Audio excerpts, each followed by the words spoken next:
Hello everyone, in this video I'm going to show you how you can combine two videos in CapCut PC using Mesh.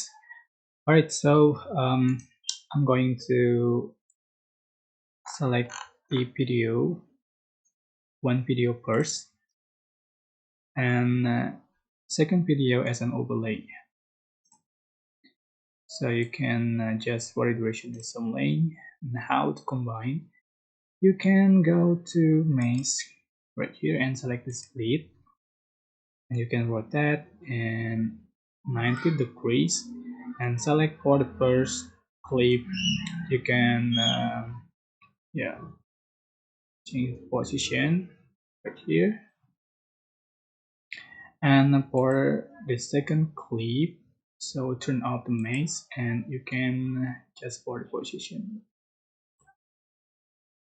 like so. Turn on max again, so you can adjust for the maze like so.